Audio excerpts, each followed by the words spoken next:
গোবিন্দায়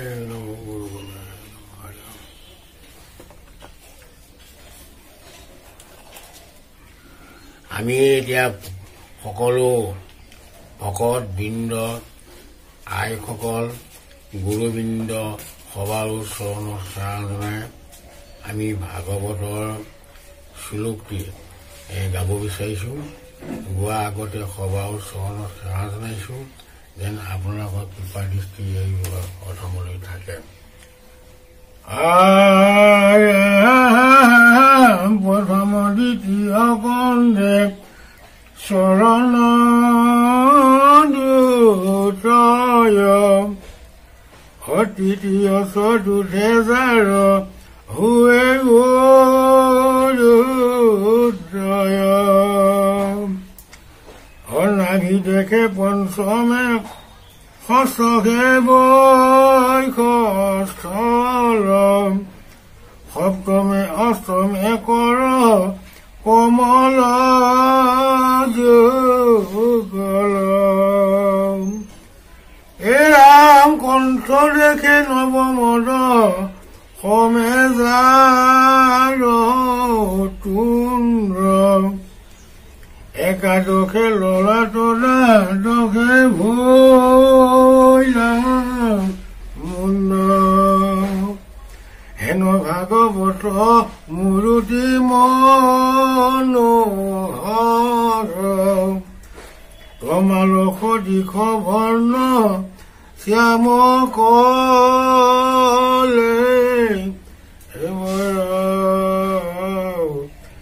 হৰি ৰাম ৰাম হলেও যেন চৰণে তোমাৰ। হে ভকতবৃন্দ, আমি এই পাঠভাগৰ যোগ্য নহয়, তথাপিতো সাধুসকলৰ অনুৰোধত এই পাঠভাগ ভাগৱত পাঠভাগ আৰম্ভ কৰিব বিচাৰিছো।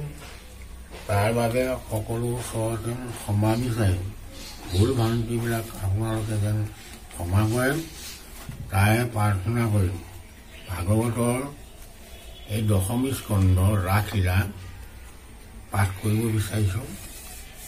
গতিকে ভুল ভ্ৰান্তি হ'লে ক্ষমা কৰি নিজৰে দাগ বুলি ক্ষমা কৰিব। এতিয়া আমি পদে যাওঁ।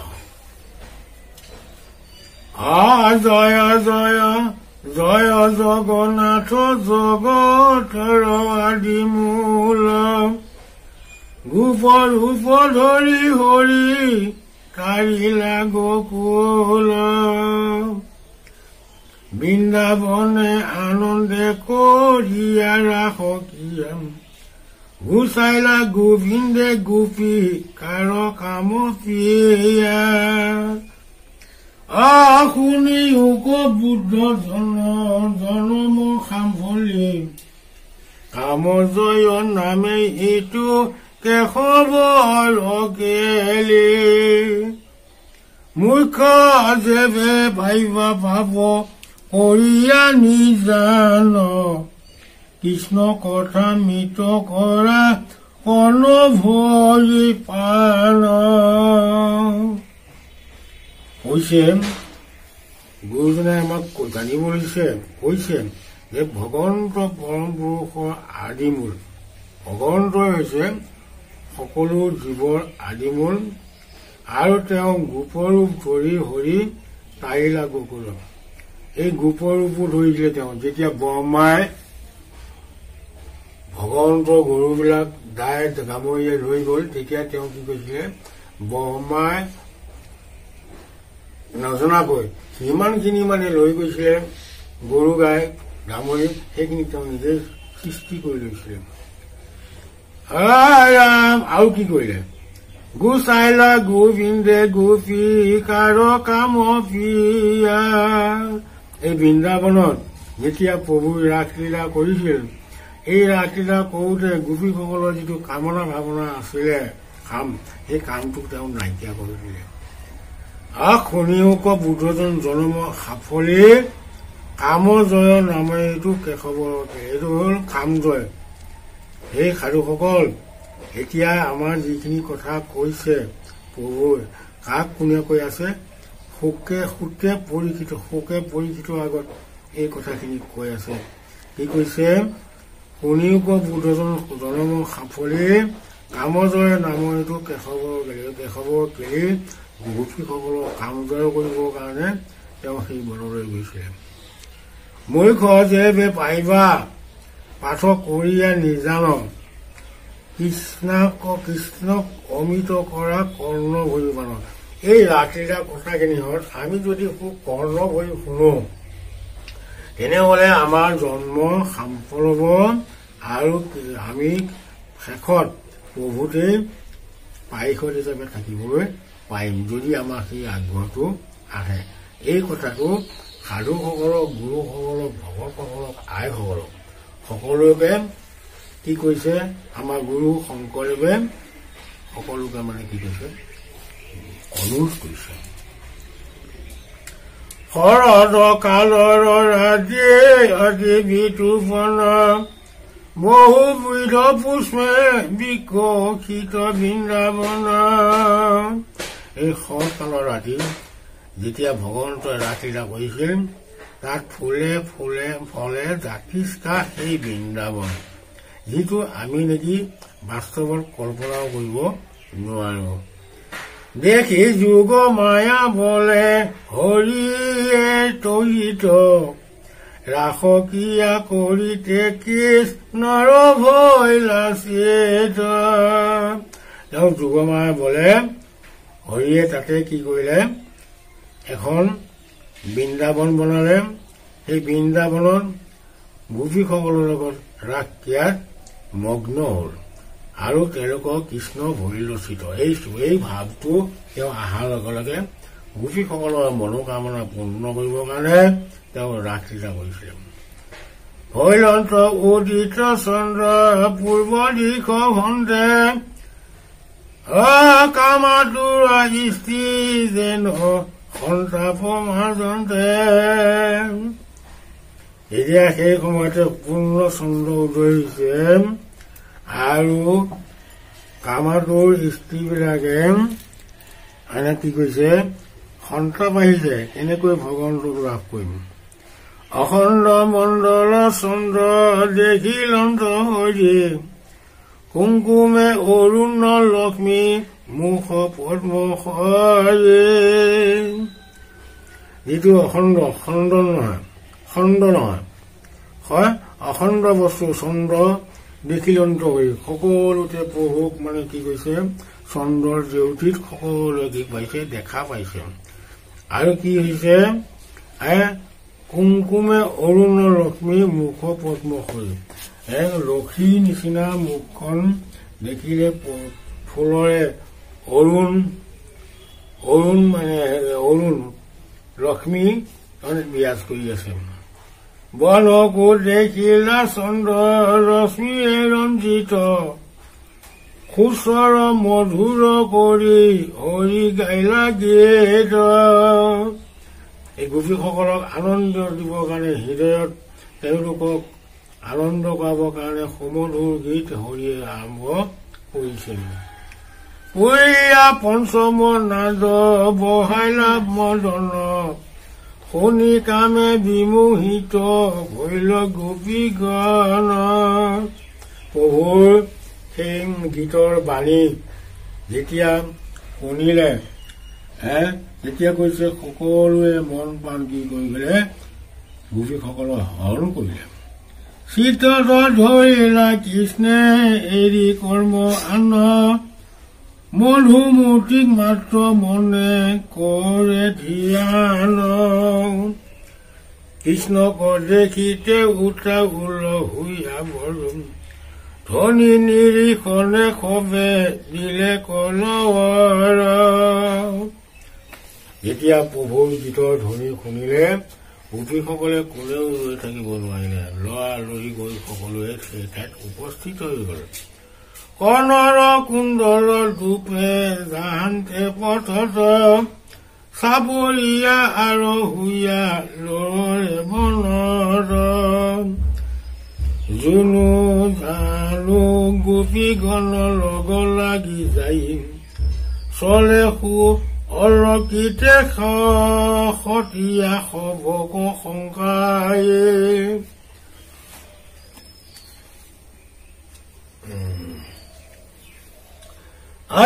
আছিলে কতো কতো গোপী গাই ধুই কান্দিয়া আচৰি যাই বিমোহিত হৈ কোনোজনীয়ে গাই জীয়াই আছিলে যেতিয়া তেওঁ প্ৰভু যেতিয়া গীত গাই বাঁহী বজাইছিল তেতিয়া কোনোবাজনীয়ে গাই জীয়াই আছিল কোনোবাজনীয়ে কি কৈ আছিলে কান্দিয়া আচাৰি যায় বিমোহিত হৈ কৈছে একেবাৰে আমিও যাব লাগিব গাই জীয়াই চাই খোৱা কথা নাই আমিতো বহু ভগৱন্তৰ গীত শুনিব লাগিব দেখা পাব লাগিব কতজনী যায় দধি মথনক এই অখ্যাতে থাকিল দুগ্ধ স্বৰূপটোৰ সৈতে পৰে চৌৱেটো য'তে যেনেকে পৰি আছে ততে পেলাই থৈ সকলো গোপী নাৰীয়ে ভগৱন্তৰ গীতৰ ধ্বনিত মোহিত হৈ তেওঁলোকে বলিয়া দৰে কৈছে দৌৰিবলৈ ধৰিলে গোসাঁই ওচৰলৈ প্ৰতি শুশ্ৰূষাকো এৰি যাই কতোজনীয়ে সাঞ্জতে আছিল কতো গোপী গালি পান্দে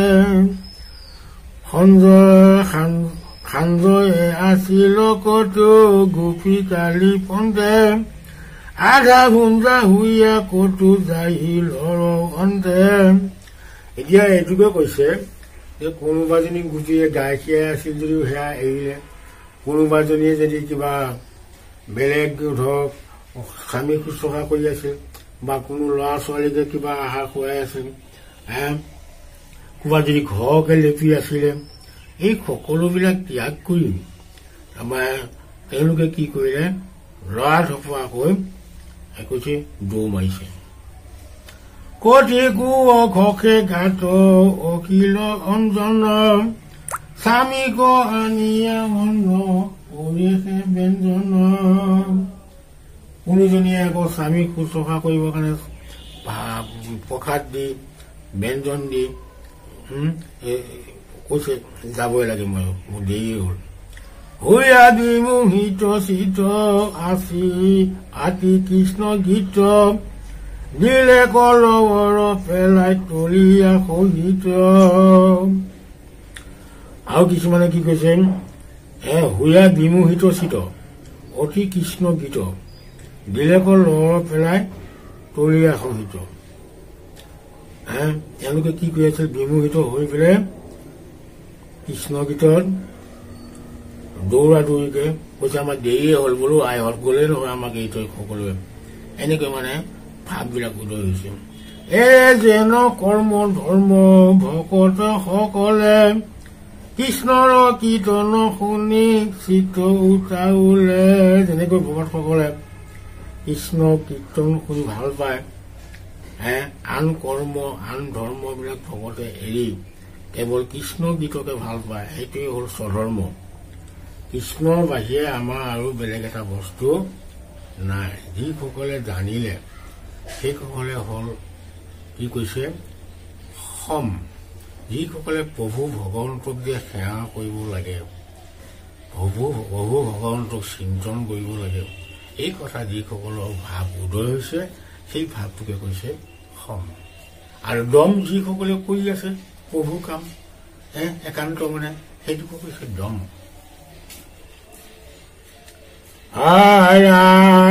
নিৰসন্ত পুত্ৰ দ্বাৰা বিষয় সুখ সেই মতে ভৈলা গোপী কৃষ্ণ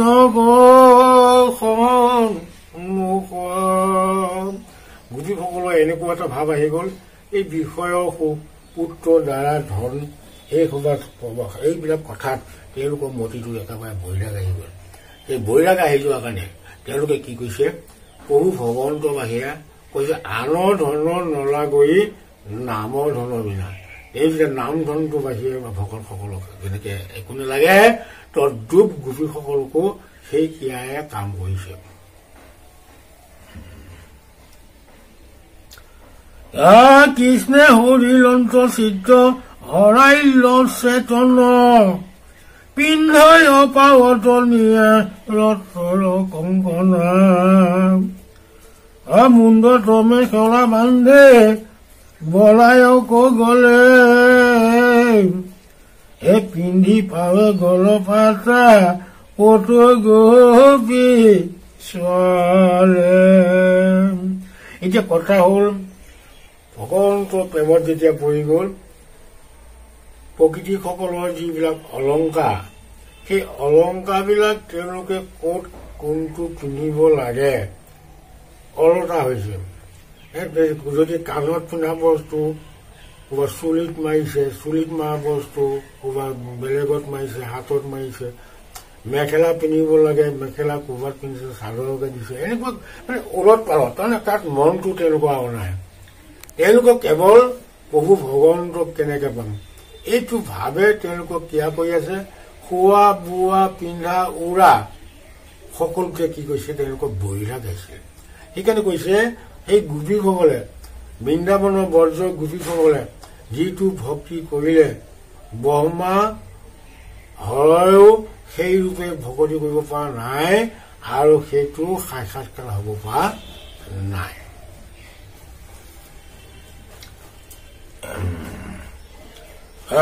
ৰাম হাতত উজন্তি কাৰু চৰণে আঙুঠি কৃষ্ণ পদে গীতে কতো জনি যাই উঠিম বাহুত নুপুৰ পিন্ধে নকৰে বিচাৰ ৰাম মাৰ্গত মুকুট আৰে কংকালত আৰ পিন্ধে চেতনেত শাৰী কামে উঠাউল ফুফুকি ওপৰ কৰে অঞ্চল কটল তথাপি কৃষ্ণক পাইলে গোপী নিৰন্তৰ শুনি উক আৰু আবে যেন পতন্তৰ। এইখিনি সেই সাধুসকল গোপীসকলে যেনেকৈ ভকতি কৰিছিল আমি নসকলে যদি তেনেকে কৰিব পাৰো এনেকৈ হাততে মুকতি পাব। এই ভকতসকলে সেই বৈৰাগ ভাৱটো আনিব লাগিব। গোপীসকলে যি বৈৰাগ ভাৱ আনি স্বামী এৰিলে, শহু শাহু এৰিলে, ল'ৰা ছোৱালী এৰিলে আৰু কি কৈছে পিন্ধা বস্ত্ৰখিনিও নিৰ্দিষ্ট স্থানত নিপিন্ধি য'তে ত'তে পিন্ধি তাৰমানে তাত পিন্ধা ওৱা খোৱা বোৱা কতোতে মন নাই। সেইকাৰণে কৈছে তেওঁলোকে কৈছে যে শিৱই এইটো কথা কৈছে নামাগো সুখ দুখ নামাগো মুকুতি কেৱলে তোমাৰো পাৱে ৰহু ভকতি। প্ৰভু শিৱই যি ৰূপে ভগৱন্তক তুতি কৰিছিল তদ্ৰূপ বজ্ৰ বা বজ্ৰ যিসকলে ৰাস কৰিছে গোপীয়ে সেই একেভাৱে তেওঁলোকে বতি হৈছে। সেইকাৰণে তেওঁলোকে পাৰিষদত স্থান পাইছে। শুনি উক আৰু আবে যেন পতন্তৰ। এতিয়া কৈছে প্ৰভু সুখদেৱে পৰীক্ষিত ৰজাক কথাখিনি কৈছে। ইয়াৰ পাছত আৰু কি হৈছে শুনাচোন এই বুলি আমাক কি কৈছে জানিবলৈ দিছে। ৰাম কৃষ্ণৰ নিমিতে কৰ্ম ভকতে কৰন্তে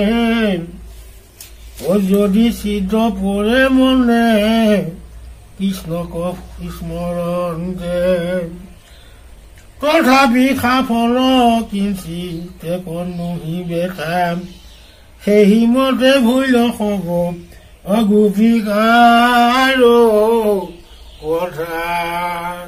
এতিয়া কৃষ্ণক যদি ভকতি কৰা যায় কোনোবা ঠাইত যদি ভুল ভ্ৰান্তি হয় তেতিয়াহ'লে কৃষ্ণই সেইবিলাক ক্ষমা কৰে আৰু গোপীসকলেও যদিও ভুলে ভ্ৰান্তিয়ে নাম লৈছে তথাপিতো তথাস্তু বুলি ভগৱন্ত কৃষ্ণ কৈছে যে তেওঁলোকে গতিপ্ৰাপ্ত হ'ব। হয়নে? গতিকে ভকত হৈছে শ্ৰেষ্ঠ, ভকতক ডাঙৰ কৰিছে। ভকত হ'ব পাৰিলে ভগৱন্ত কৈছে মই তেওঁৰ দাস, ভগৱন্তই সেই ভকতৰ দাস হৈ থাকে। গতিকে আমি নৰসকলক মহাপুৰুষ শংকৰদেৱে দিনে নিতে তেওঁক নাম স্মৰণ শ্ৰৱণ কীৰ্তন কৰিবৰ কাৰণে গুৰুজনাই আহ্বান জনাইছে।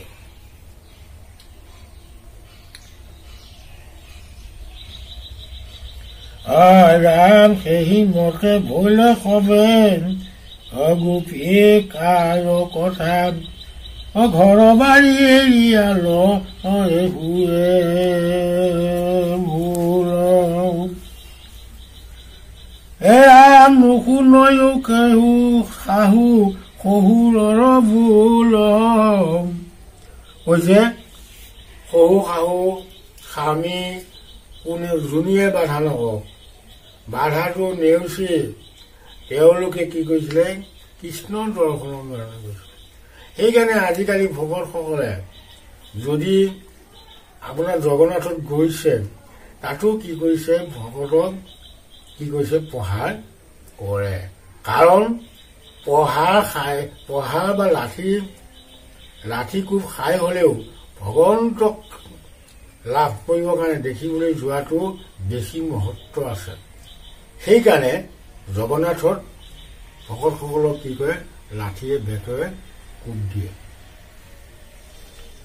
তদ্ৰূপ গোপীসকলেও তেনে অৱস্থা হৈছে। ৰাম শহীদ সুদয় বাধৈ স্বামী আগতে কৃষ্ণে কৈ হৰিলন্ত চিত্ৰ তথাপি নুলোদে এই বিমোহিত হুইয়া কবে লয় গোপুনি হৰি ভকতক যেন অনলংঘে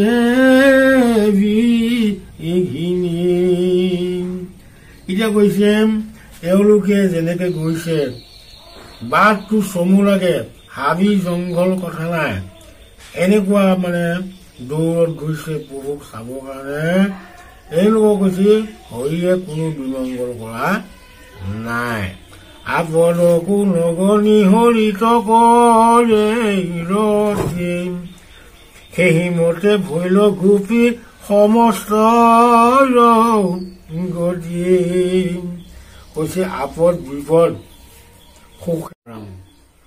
গুৰুজনাই কৈছিল শংকৰ গুৰুদেৱে আমাৰ নৰসকলক কৈছে যে সুখে দুখে মুখে যোনো চাৰে ৰাম ৰাম। এই কথাটো গোপীসকলে পালন কৰি আমাক এটা দৃষ্টান্ত দি থৈ গৈছে। সেইসকলৰ মহাত্মাই যিসকলে এই লীলা কৰি থৈ গ'ল তেওঁলোকৰ স্বৰূপটো যদি আমি নৰসকলে বুটলি ল'ব পাৰোঁ তেতিয়াহ'লে এই পৃথিৱীতে কি হ'ব বৈকুণ্ঠ স্থান হ'ব। ইয়াতেই ভগৱানৰ য'ত ভগৱানৰ কথা চৰ্চা হয় সেইখন এখন তীৰ্থ, সেইখন এখন মহাতীৰ্থ। গতিকে গৃহতে থাকিয়া দেখিলো তদুচন। গতিকে আমাৰ মাধ্যমটো হৈছে গৃহস্থীসকলৰ এটা ধৰ্ম সদায় যেন প্ৰভুৰ নাম নুগুচে মুখে থোৱা গুণনাম। প্ৰভুৰ নাম খাওঁতে শুওঁতে উঠোতে বহুতে এইখিনি কথা থাকিব লাগিব। আৰু লগতে ভকত বৈষ্ণৱক চিনি পাব লাগিব। ভকত বৈষ্ণৱ যেন সদায় তোমাৰ ঘৰলৈ আহে। যিদিনাখন ভকত তোমাৰ গৃহলৈ নাহে সেইদিনাখন কৈছে দুদিন, আৰু যিদিনাখন ভকত বৈষ্ণৱ তোমাৰ ঘৰলৈ আহিব তেতিয়াহে কৈছে বহুদিন। গতিকে আমি হৰিক খুজিবা শক্তি নাই। ভকত বৈষ্ণৱক যদি আমি প্ৰথমতে ভাল পাবলৈ শিকোঁ এইটো এটা প্ৰথম মাধ্যম হ'ব। আৰু এই মাধ্যমৰ জৰিয়তে নৰসকলে কি পাব শান্তি পাব। শান্তি য'ত সুখ ত'ত। আৰু লক্ষ্মীয়ে কৈছে কৃষ্ণক যে তুমি য'ত শান্তি হয় ত'ত তুমি থাকা, য'ত প্ৰভুৰ নাম চৰ্চা হয় তুমি তাত থাকা। গতিকে তোমাক এই ময়ো থাকিব নোৱাৰো, লক্ষ্মী আয়ো কৈছে। এই কথাবিলাক আমি চালি জাৰি চালে মনুষ্যৰ জীৱনত আমি কি কৰিব লাগে, আমি কি কৰিছোঁ আৰু কি কৰিব লাগিছিল, এইবিলাক কথা জাজমেণ্টটো হ'ব লাগে। পূৰ্বতে আমি আছিলোঁ ক'ত, এতিয়া আছোঁ ক'ত, আৰু যাম ক'লৈ, যাবতো যাবই লাগিব। গতিকে যোৱাৰ আগত আমাৰ কৰ্ম সংস্কাৰ হ'ব লাগিব। কৰ্ম সংস্কাৰ নহ'লে ভকতি পাত্ৰ নহয়। ভকতি নহ'লে জীৱনটো কি কৈছে, আত্মদাহ দিয়া বুলি কয়। ঘোষাত কৈছে যে কি কৈছে যে যিসকলে হৰিক নৰদেহা পায়, হৰিক নভজিলে অৱশ্যে সভা ভাই তৰু তিন নতা। গতিকে আমি জীৱন্ত হৈ থাকোঁতে নৰসকলক কি কাম, নৰসকলক কি কাম, প্ৰভু ভগৱন্তই যুগে যুগে অৱতাৰ লৈছে। মৎস্য কুম নৰসিংহ বামন পৰশুৰাম হৰিৰাম বৰাম শ্ৰীৰাম, এইবিলাক তেওঁ অৱতাৰ লৈছে। কাৰ কাৰণে? আমাৰ এই লোকসকলৰ কাৰণে। লোকসকল কি? সাধু বৈষ্ণৱৰ লোকসকলে ভগৱন্তৰ অৱতাৰ ল'বলৈ বাধ্য হয়, কাৰণ ভকতৰ অধীন ভগৱান। এই কথাটো আমাৰ বজ্ৰ গোপীসকলে কি কৈছিলে, বুজি পাইছিল মানে সেই তেওঁলোকে গৃহ সুখটো ত্যাগ কৰি সেইকাৰণে কি কৈছিলে, হৰিক খুজিবৰ কাৰণে তেওঁলোকে সকলো দলে বলে ওলাই আহিছিল। এতিয়া আমি ভকতবৃন্দ গুৰুসকল আমি পদে আহিছোঁ।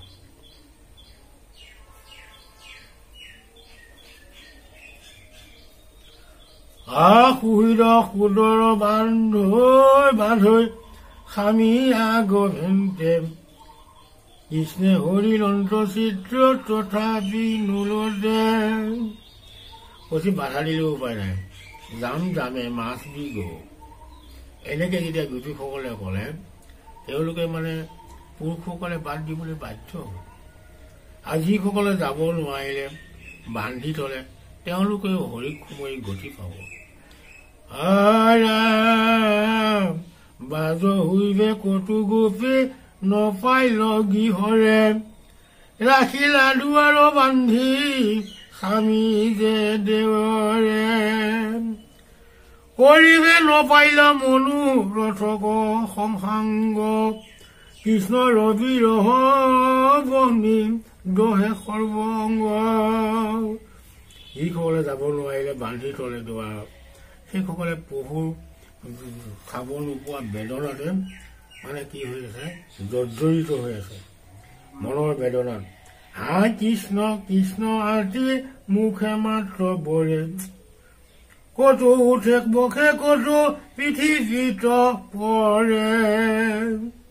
কাহৈ হুমনিয়াস আকুল কৰে মন, চকু মুন্দি চিন্তে পান কৃষ্ণৰ চৰণ। যিসকলে যাব নোৱাৰিলে তেওঁলোকে পান কৃষ্ণৰ চৰণত সেৱা জনাই নাম কীৰ্তন কৰি আছে। ধ্যানত প্ৰভু পাই প্ৰেমে আলিংগিল, তাসম্বাৰ পৰম ভাৱন উপজিল। ধ্যানত প্ৰভু পাই গ'ল। কৈছে আমাৰ হৃদয়তে আছে প্ৰভু ভগৱন্ত অনন্ত ঈশ্বৰ পৱন জনতাৰ ৰণ, তুমি প্ৰিয়তম পৰম দেৱতা জানিয়া লৈলো হ'ল। এই গোপীসকলে এই ভাৱেৰে তেওঁক প্ৰভুক চিন্তন কৰিছিলে, সেইকাৰণে তেওঁলোকে হৃদয়তে কি পাইছিলে, কৃষ্ণক দৰ্শন পাইছিলে।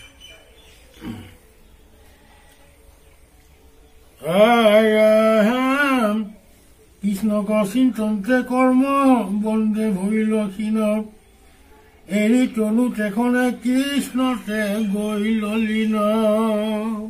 এইদৰে কৃষ্ণক চিন্তন কৰি থাকোঁতে তেওঁলোকৰ দেহাবিলাক ক্ষীণ হৈ গৈছিলে, আৰু তেওঁলোকে এই দেহাটো তাতে পৰিত্যাগ কৰি মানে কৃষ্ণক কৃষ্ণত লীন কৰিছিলে। এই সাধুসকল ভকতৰ মহিমা কেনে আপোনাৰ সবেতো জানিছে, আৰু ক'বলগীয়া বিশেষ নাই। পুছে পৰীক্ষিতে শুনেই মিলিল সংশয়, যাৰ বুদ্ধি মাধৱত সেৱে গোপীচয়। তথাপি মুখ্যক পাইলে কিনো বিপৰীত, হেনতো আচাৰ্যনতো শুনি কদাচিত। পৰীক্ষিতে গুৰুক সুকমণিক কৈছে যে এনেকুৱা অদ্ভুত কথা আমিচোন শুনিয়ে পোৱা নাই। এনেকুৱা ভকত তেওঁলোক, এনেকুৱা তেওঁলোক মহান, এনেকুৱা ভকতি কৰি তেওঁলোকে পাৰিষদত টিকেট পালে। কৈছো প্ৰভু শুনি বৰ ভাল লাগিছে, বৰ মজা লাগিছে। নাভূত নাচুত কথা, ভকতিৰ মহিমাবিলাক কৈছে নাভূত নাচুত। সাধুসকলে কয় সেইকাৰণে কৈছে যত জীৱ জংগম কীৰ্ত পতংগম অগণগ জগতে কায়া। কৈছে তেওঁ ক'ত নাই, তেওঁ সকলোতে বিৰাজ হৈ আছে। কৈছে সেইকাৰণে গোপীসকলে তেওঁলোকে হৃদয়তে বিচাৰি পেলাই। গতিকে ভকতি হলে চব কাম হয়। ৰাম শুকনিগ দতি শুনা ৰাজা মহাশয়, গোপিকাৰ মুখ দেখি নহিবা বিস্ময়। সুকমণি দেৱে ৰাজা পৰীক্ষিতক কৈছিল এই গোপীসকলৰ যিটো ভকতিৰ দ্বাৰাই তেওঁলোকে কি কৈছিলে মুক্তি পথ পাইছে, মুখ্য পথ পালে। মুকুতি নহয়, মুখ্য পথ। তেওঁ কৈছে, তেওঁলোকে কৈছে নামাগৌ সকলো নামাগৌ মুকুতি, কেৱলে তোমাৰ পৰাই ৰহুব ভকতি। গতিকে সেইটো পালে আৰু কি লাগে। গতিকে তেওঁলোকক কি দিছিলে মুখ্য পথ দিবলৈ প্ৰভুৰ বাধ্য হৈছিলে। ৰাম দেশ কৰি শিশু পালে লভিলা মুকুতি, বুদ্ধি গ নাপাহৈ মহ সধিৰ গতিকে শিশু পালে তেওঁ শত্ৰু হিচাপে চিন্তা কৰিছিলে। তথাপিতো তেওঁ কি পালে মহৌষধি হল, তেওঁ বেমাৰটো বিনা কৰি পেলাই মুক্তিহে পালে। জগতকে মুখ্য দিবো বুলিয়া মনত, নিজ ব্ৰহ্মৰূপে কৃষ্ণ ভৈলন্ত বেকত। সকলোকে ভকতি যিসকলে কৰিছে, কোনোবা শত্ৰু ভাৱে চিন্তি মাহামুখ অল্প কালে বাবা হামুখ। জয় বিজয় কৈছিল কৃষ্ণই, সেই ভকত হিন্দ তোমালোকে কোনো চিন্তা নকৰিবা, এইকেইটা দিন যেন নহওক পাৰ কৰি আহা, আকৌ তোমালোকে বকুণ্ঠত দূৰৈ হৈ থাকিব পাৰিবা। সেইকাৰণে সদায় কি কৰিবা, মোক বৌৰীভাৱে চিন্তিবা হামুখ অল্প কালে পাবা মুখ। গতিকে কিমান মহানুভৱ তেওঁ, কিমান দয়া, কিমান তেওঁ আমাৰ প্ৰতি দয়াৰ সাগৰ, কৰুণা সাগৰ, অনাথ সাগৰ। সেই ভকতবৃন্দ প্ৰভুৰ মহিমা গুণ গাই আমি শেষ কৰিব নোৱাৰো। এতিয়া এইখিনিতে পাতমূৰ পৰিব ধৰিছে। গতিকে আমি এইখিনিতে আজিলৈ সামৰিব বিচাৰিছো। গতিকে যিমান দুখ বা যিমানখিনি অপৰাধ হৈছে সৰ্বদোষ আপোনালোকে মোক্ষণ কৰিব। ৰাম সমস্তে জীৱৰ আত্মা মহামহেশ্বৰ, তাহান্ত সংশয় কৰে কমন আমাৰ কৃষ্ণৰ শংকৰ গুৰু হৰি ৰাম ৰাম হৰি ৰাম ৰাম। হে পৰম বান্ধৱ ভকতবৃন্দ, গুৰুবৃন্দ আৰু আই মাতৃসকল, আপোনালোকক সবাৰ চৰণত সেৱা জনাই পাঠভাগ সামৰিব বিচাৰিছো এটি ঘোষাৰে। অপৰাধ বিনাশন তজু নামে নাৰায়ণ, জানি নামে পখিলো শৰণ, আনগতে নাহিগে মৰণে, অপৰাধ ক্ষমা কৰি তুমি দয়াশীল হৰি, মোক ৰক্ষা কৰিও চৰণে। ৰাম